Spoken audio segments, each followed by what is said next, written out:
Baru je plan nak tukar Saga MC3 tau. Sekali keluar pula honeycomb grill untuk Saga MC2 ni. Disebabkan tu tak jadilah pakai MC3. Alasan je tu sebenarnya.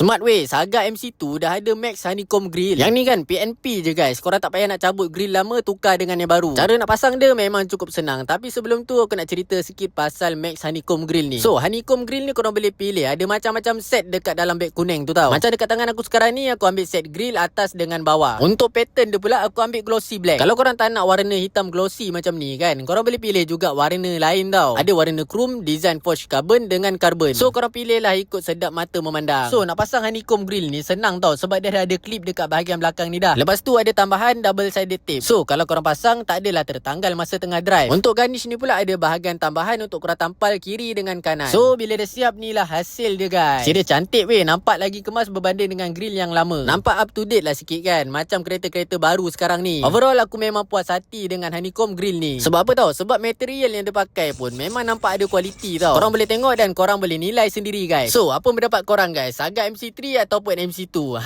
Tinggalkan dekat ruangan komen.